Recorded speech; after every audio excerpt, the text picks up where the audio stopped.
Coach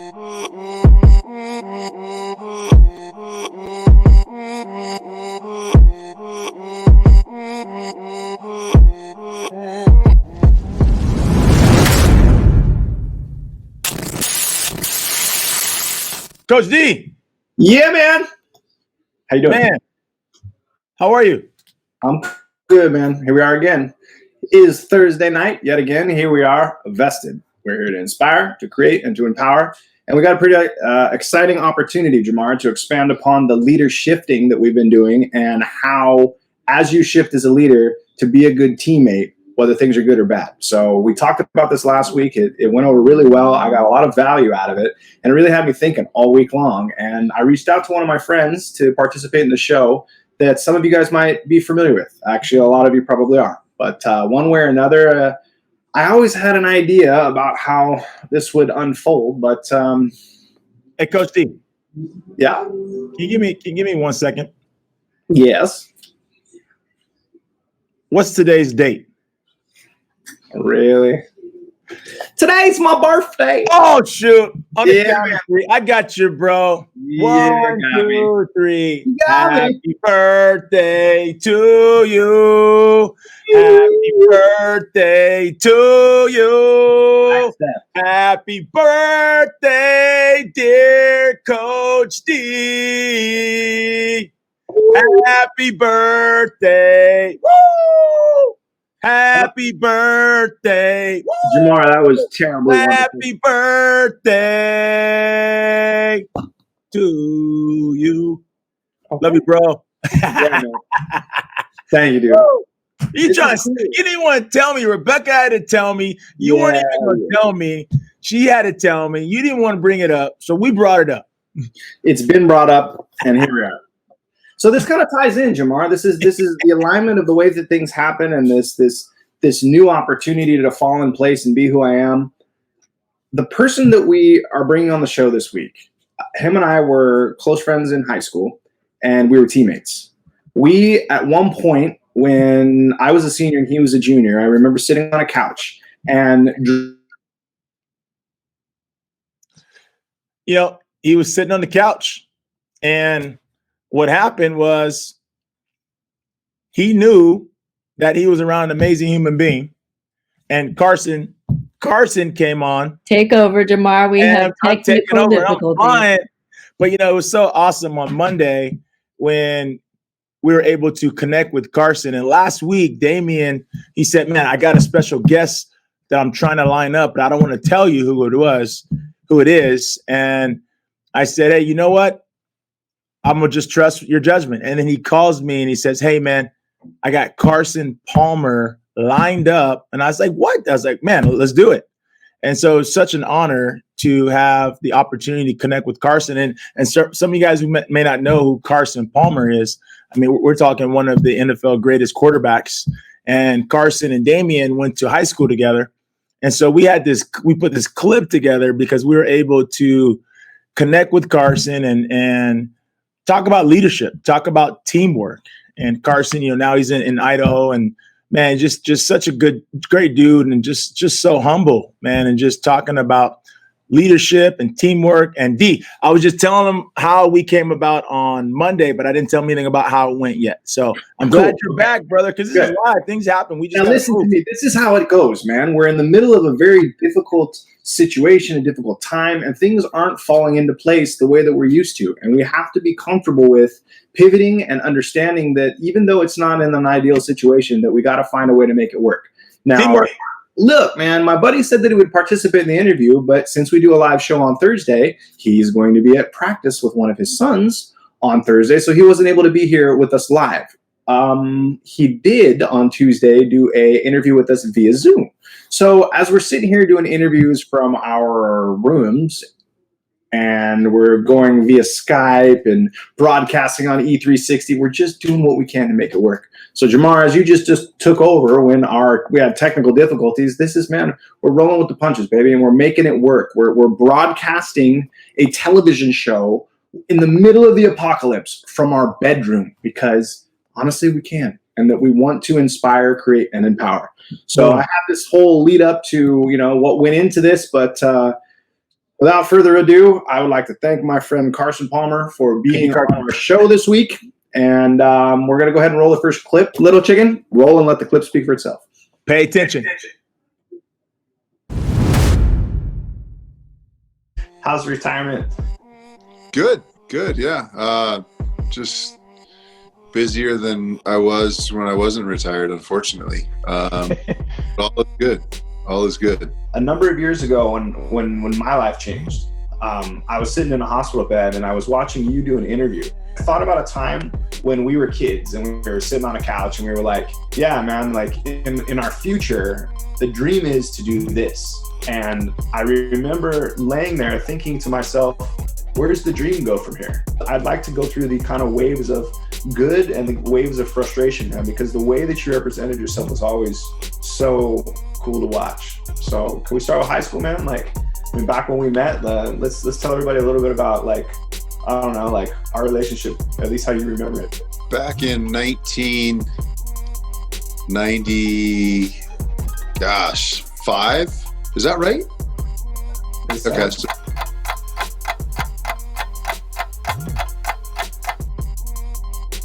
thinking back to those days, I mean, that was old school football with Jim Hardigan and running 110s and bear crawls and barrel rolls and all the punishment and stuff that we used to do. But I just remember my first year on varsity with Chris Collins and Billy O and you and the best players on the team, the leaders. I just remember first meeting you, and you were like a Swiss Army knife. You played fullback, tailback, linebacker, probably on every special team. And I was just the young guy on the team, just trying to kind of find my way and keep my mouth shut. And I just remember the first time being around you, just your positive, infectious energy, and your effort was one thing. I mean, you were always a balls to the wall, high effort, give it your all every single play, but your mouth did the same thing. You were always talking, always leading. And Carson, I got a question. Damien told me that you tackle like you were in Pop Warner. Is that true? I never said anything like that. I'm just kidding, man. As you were growing into your leadership and you had all the accolades that came with it, how did you progress into staying centered as a teammate when all of those distractions were abundant? And I do remember the grace that you used to approach your craft with at a very young age. And then when I saw you succeeding as you got older, it wasn't a surprise to me because I knew how you started. I knew how you prepared. I knew how you went at it. So I'd like you to go through the feeling of staying humble with all that attention and then kind of moving right into, at SC where you had to do the same thing. Talk to me about the feeling and the transition a little bit. Back then, I remember your senior year, my junior year, all we talked about was wanting a ring. We all just wanted a ring. That's what it signified, was why we wanted it, but it also was really cool to have a big, obnoxious ring, a championship ring. That's all we focused on. That's all we talked about. It wasn't about making all CIF. It wasn't about a scholarship to here or there. It wasn't about a certain amount of tackles or touchdowns or receiving yards. All we talked about was getting a ring and then getting another ring. The pressure, the hype, the expectations, it just kind of all got drowned out. And your class set the standard. That's how we thought. So then when we became seniors and we were the old guys, we already knew what to talk about and what to think about, not thinking about personal statistics or accolades. All we talked about was the ring. And it made it really easy. And it was the best of both worlds. It eliminated those distractions, but it also created a focus of our team that all those other things don't matter. And the only thing that matters is what matters most when you're on a team. When your best players are your hardest workers and your best players have nothing but team goals and no individual goals, it makes it really easy. And that's just not the case really in any other level or any other team I was ever on. We were just so singularly focused. We didn't have time to talk about other things. And we knew that if we started talking about the other distractions that you just mentioned, that took away from our goal and our focus of getting a ring. So, that was the feeling and that was the focus. And that we all knew that if one of us started talking about individual accolades or anything like that, that would take away from the overarching goal, which was to win a ring. And that all started with your group, that you guys made it really easy just to focus on winning and not all the other stuff. I think back to our years in high school and how much fun that was, and how I mean, that was the most fun I had playing football was in high school. Those are my most memorable football memories are from high school, because it's so pure and it's not a job and it's not about a scholarship and your scholarship check and paying for school. It's just pure, and it's about love of the game. It's the guys you grew up with. It's the guys that that you dreamed about playing high school football with. Man, that was such an honor, man. It's really cool to touch base with a real friend that goes in such a astronomical direction with his career, but at the end that you can still pick up the phone and be able to speak with him from one friend to another. I think the basis for which he was able to be a leader is one of the reasons why he is able to still continue to be a good friend, a good father, and an inspirational figure in society. So I'd like to circle back just real quick to the story that kind of I touched upon before and touched upon a little bit with Carson. But the reason I'm bringing this up is because when it comes to finding inspiration to be able to move towards creating something incredible, when I was laying in that hospital bed and I was watching Carson basically fulfill his dreams and do a really, really good job at doing it and having grace the whole way, as I sat there in the hospital bed and I watched him on the television, and I remembered back to that conversation that we had when we were kids on the couch, I had no idea how I was going to create that. And it wasn't just about playing football in the NFL, but to be able to have the feeling of succeeding at the highest level and to be able to accept yourself as the champion that you are. So I remember feeling when I was at the very top how good that felt. But the type of low that I was experiencing, the idea of what the future might or might not hold, it looked really, really grim. And I just don't know why. I don't know how. I just knew that once the time was right, my friend and I would get back to something resembling the team that we once had in terms of friendship. And I don't know, man, like it was really weird. I had no idea that I'd broadcast the show from my room or be able to talk to Carson when he's living in the middle of Idaho. But I just knew that when we finally got back together, I didn't want it to be some Heisman Trophy winning first round draft pick and a quadriplegic.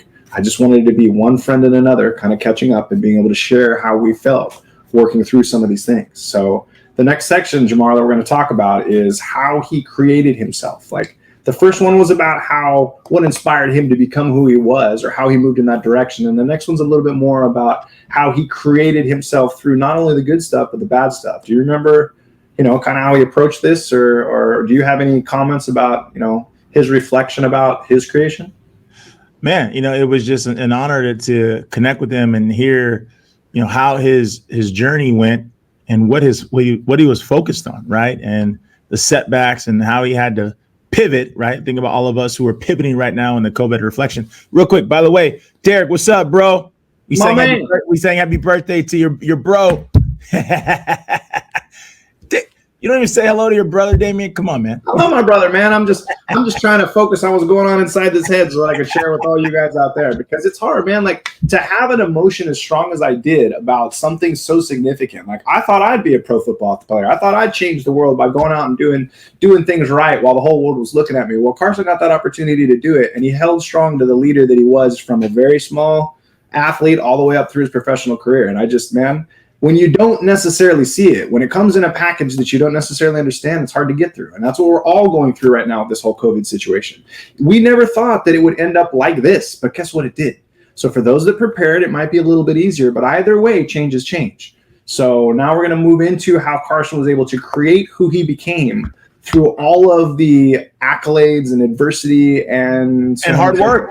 And hard work, man. You got to work hard. Hey, listen, he's going to let you know. You got to work hard. Talk to us, Carson. So you won the first championship in Santa Margarita. You win the second championship in Santa Margarita. You're a highly recruited quarterback all over the nation. You transitioned over out of being the top dog and all the accolades, and you became a freshman quarterback at USC. How did you channel that incredible energy going into one of the bigger programs historically in Southern California to being the leader there and having to take all of this expectation and energy and put it out onto the field, but at the same time to still be your own person? How did you do that? You know, kind of like when I came in and I was younger than your class of guys in high school. You just want to fall in line and kind of work your way into that leadership role. Really, I just channeled all that energy. I'm just trying to prove myself, not with words, but with play and with practice and work. And I really just focused on, trying to be the best me that I could be.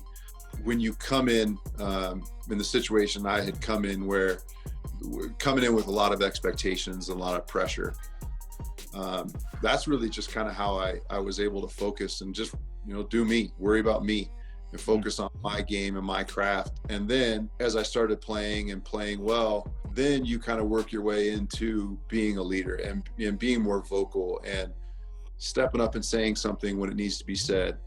I was lucky. I from the first time I started playing football, I was around some great men. I was around some really poor leaders. I was around some great coaches. I was around some really poor coaches. And so I got a great chance to see what I liked, because I was not a natural leader. I was not a guy that came in the room and just naturally everybody jumped behind because of the way I talked. That's something I had to learn, something I had to work at. But it gave me a chance to grow in that role and learn and watch Pete Carroll, learn and watch a guy named John Kitna, Chris Collins, Damian Minna. Some of the guys I was around at young ages really shaped my leadership abilities. And that was great for me, because I got to take things I really liked and see things I really didn't like and how they affected people and make sure I didn't do those things. So it really, I was really blessed in that sense, where I was around a lot of great leaders that I stole from. I just took things from and kind of developed my leadership skills in that way. Now, as you came out, you came out as number one, right? And now you get this pretty hefty opportunity contract to go to the Bengals. And then talking about John Kitna, it was a unique position that the organization took with you sitting that first year, and just to learn and be taught the game, even though you were coming out as number one. What did that do to your leadership style as you were sitting back, being mentored in a way, right, by someone who's there already operating at a high level? Like, what did you feel that hampered, or was that something that helped you, launch into the NFL? Oh no, it was great. It was great having a guy like Kitna, who was just a natural leader. I mean, everything he said, guys ate up. He was so smart and so well respected and so appreciated and loved. And to get to come into a whole new phase of my career at a professional level, having him to watch him lead and watch him practice and watch him prepare, that was invaluable. I mean, I got there my rookie year, and John Kitna was in year like 8. He already had 4 or 5 kids at the time, so he was a man, and I was just a boy in the NFL. So like I said, I mean, that was invaluable for me and really helped shape my career. I'd like to move into creating from a teammate perspective when everything isn't going so great. So for instance, you've won a Heisman Trophy, you've gotten pick number 1, you're now in the NFL. For all intents and purposes, you have accomplished your dreams. And not only that, you're on fire. You bust into the playoffs, and a simple roll into your leg changes everything. What did it feel like, and how did you start stacking bricks from there, bro, to build yourself back up? As soon as it happened, it was I knew I tore my whole knee up. I knew my season was over, and it was like the first play of the game. And so just like my whole previous year flashed before me, like all the work, all the training, all the studying, all that you work for to get to that point. You just know it's done. It's just over. I'll never forget. The dude hits my knee. I'm on the back of a golf cart driving into the MRI, and I knew I was going in the MRI. I'm like, what? I was telling the guy, like, you already know. We know what happened. I heard it. I felt it. And you immediately, naturally, negatively self-talk, like you just all of that for nothing. I was down. I was bummed out for 3 or 4 days, and then once I got the surgery scheduled, I was like, all right, I'm going to be pissed off and mad, and I'm going to sulk and pout. But as soon as the surgery's over, it's on. And so it's okay.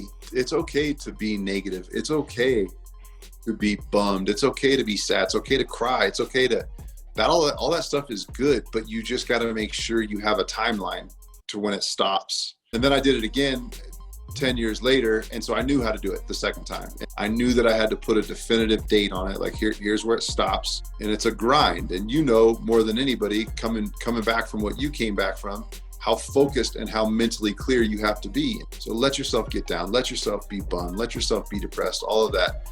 Just know that as soon as a certain date hits or a certain milestone hits, you've got to then positively talk yourself into being in a different mindset. The physical part is so important, but the mindset is more important, way more important than the physical part. Speaking of mindset, when you're injured, right?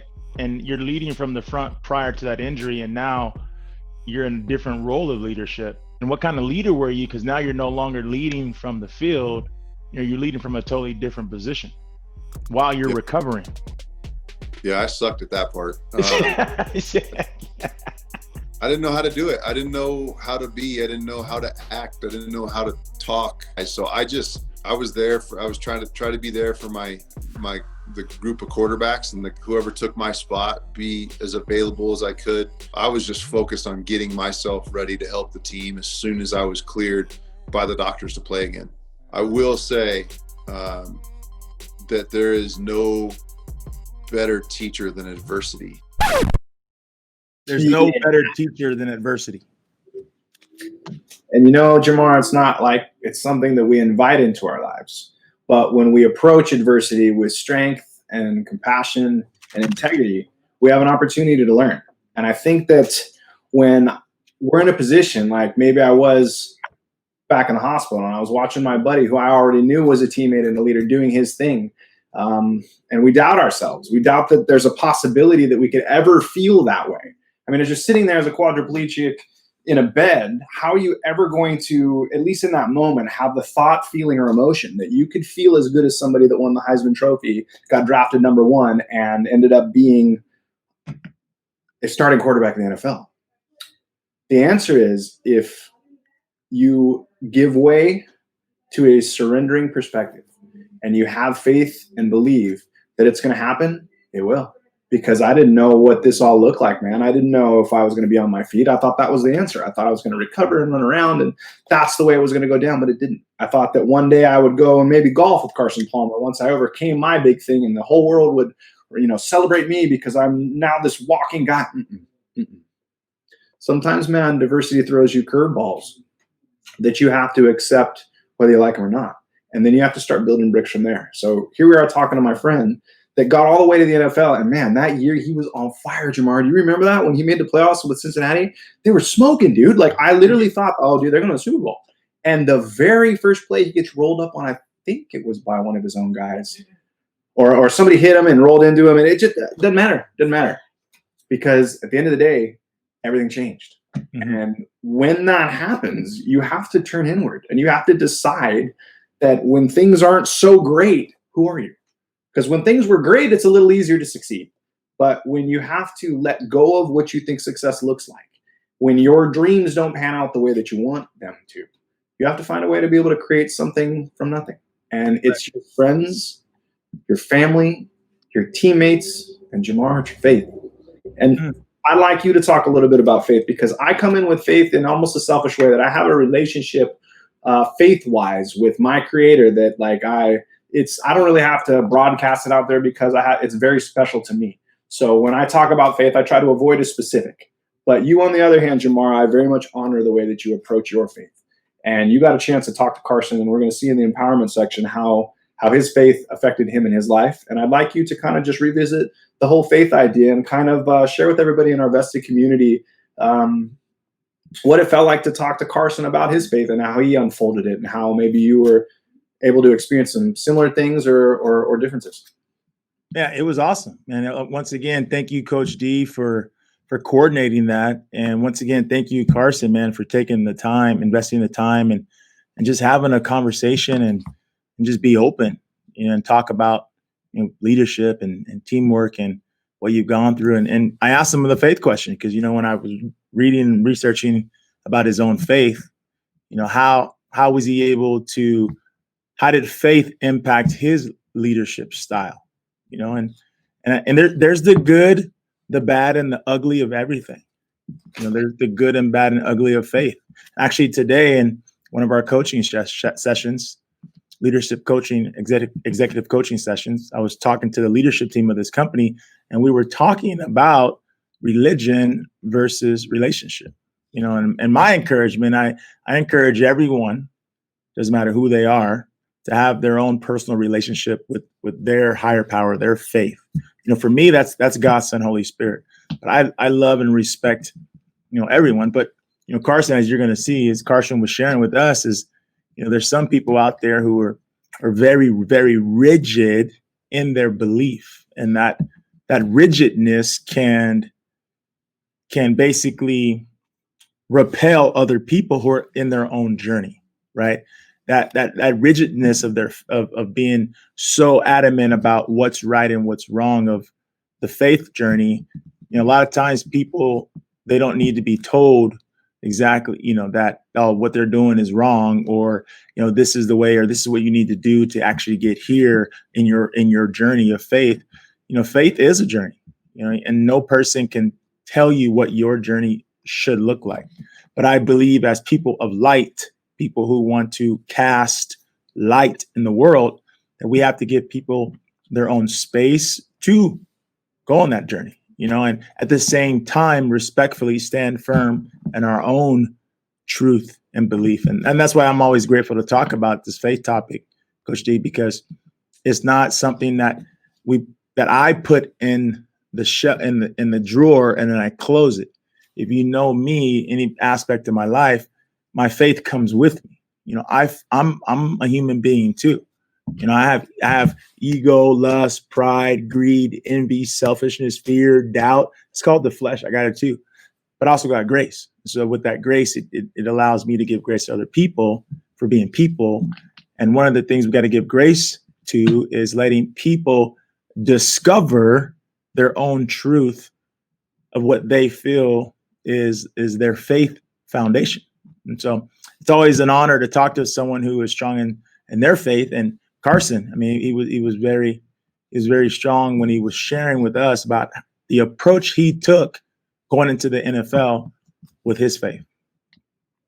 Jamar, that's thank you, by the way, because I think that it takes an incredible amount of strength to be able to share something so powerful. And I think that maybe that's what I'm developing, because when you go through something like I went through, and you really have to look yourself in the mirror and have a gut check and decide like what matters and what doesn't, you create this relationship with yourself and with whatever essence that you have inside of you, and whatever essence might be outside of you in reference to a creator.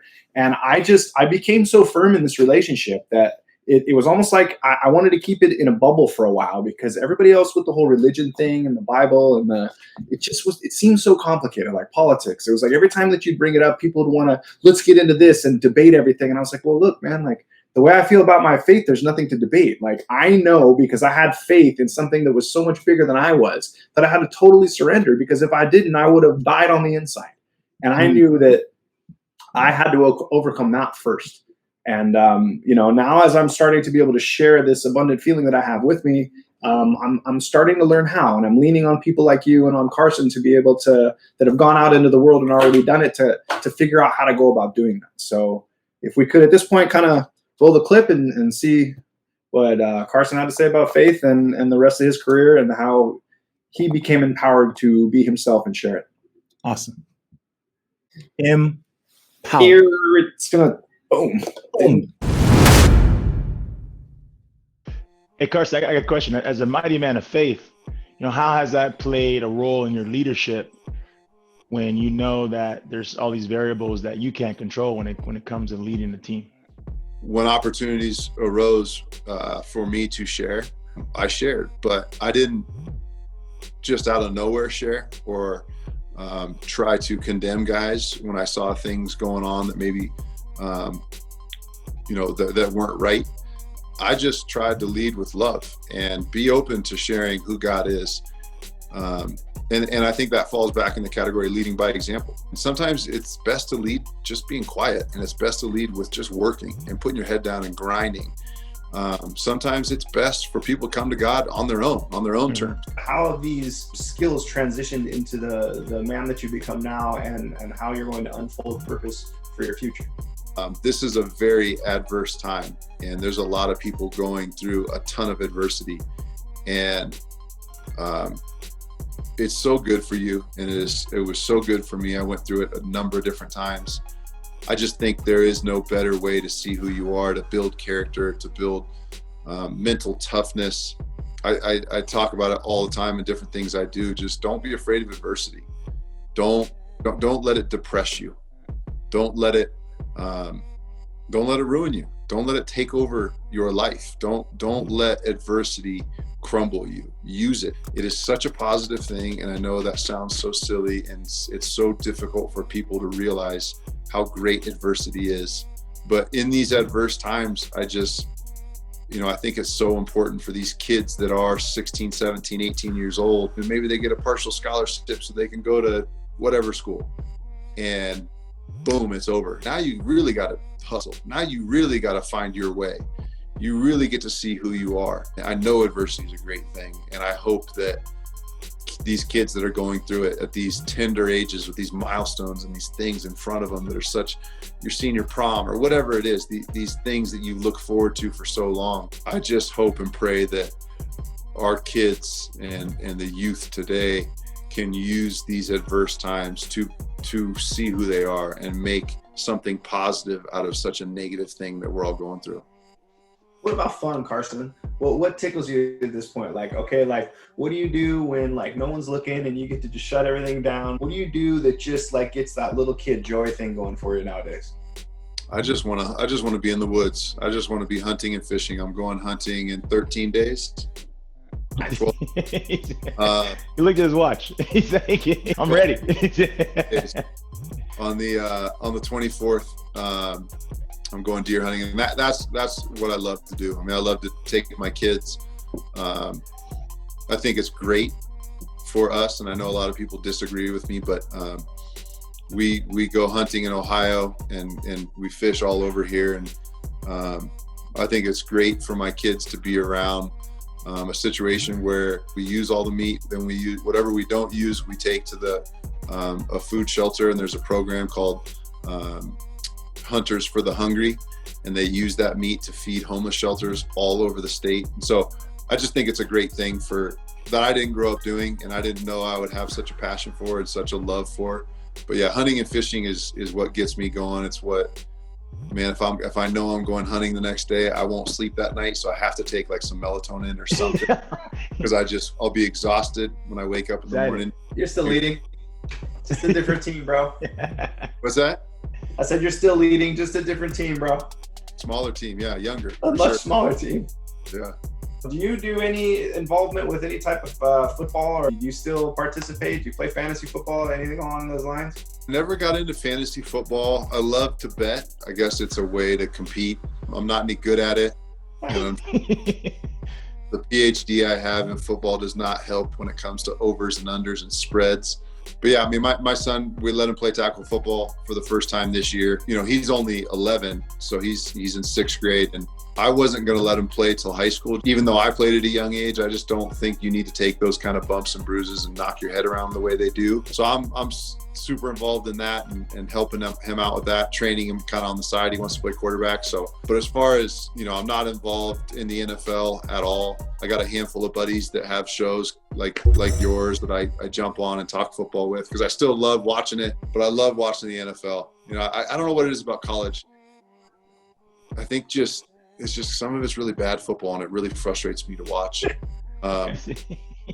But as far as being involved in the NFL, that's about as involved as I get, is watching games on Sundays. Now, we got a game Tuesday night. I mean, how weird 2020 Tuesday night football this week. But yeah, I love watching it and staying involved as a fan. Carson, in business, football, relationships, in the world we live in today, what would you encourage someone to do to be either be a leader or be that good teammate? And what's the one thing that comes to your mind? I think leadership starts from the way you work, how you present yourself, always being seen, doing what you're expected to do and a little bit more. And if you want to lead, but you also want to kind of skirt by and not do all this, all the work or put in all the time, then it's just not going to end up working out. I've seen plenty of guys try to be a leader that just didn't really they wanted the C on their chest, so to speak, the captain label, so to speak, but didn't want to put in the time or put in the work. And I think that if you want to be a leader, it starts with doing everything that's expected of you and more, working as hard as anybody around you and a little bit more, spending more time in your craft, whatever it is, whether it be in business, whether it be, being a father, coaching, playing, whatever that is, put the time in, put the work in. Because at the end of the day, everybody wants to follow a leader, but you're not going to follow a leader you don't respect and trust. And the way that respect and trust is earned is by putting in the time and putting in the work. And people are smart.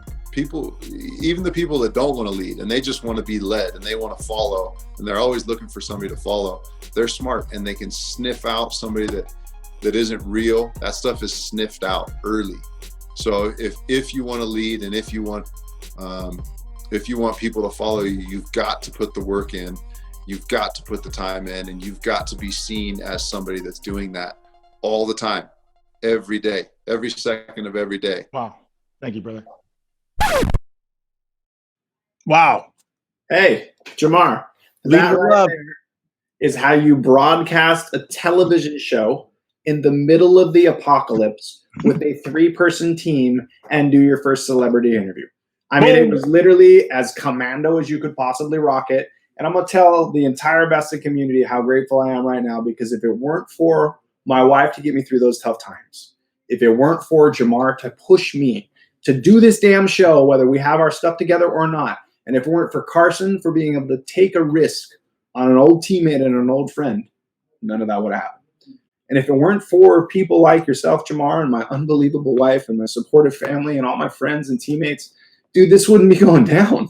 So in terms of being empowering, Carson, bro, you're a gangster, man. Good for you, dude. Like, you absolutely nailed it.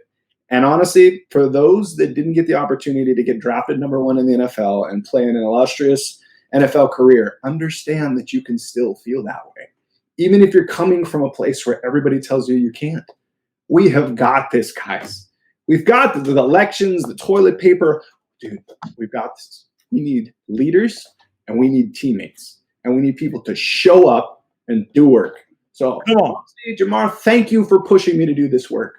Wife, thank you for just putting up with me struggling over and over and over and over until I finally had the confidence to reach out and call my friend. Because he would have always done something like this, but I didn't feel the leader in me. I couldn't reach out and just ask for help. So understand, man, that like it's tough. And hey, you're a leader, bro. You're a leader.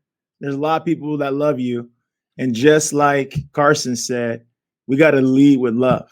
And the environment that we're in right now in the middle of the COVID reflection going into 2021, it's a time for all of us to step up and lead with love. Because there's so much talent, there's so many gifts that we all have. And you talk about what, I didn't do this, you did this, man. You put this together, and who would have thought, who would have scripted, who could have imagined that this would happen on your birthday, right? So that's such an amazing gift to you, and it's such an amazing gift for me to be here with you.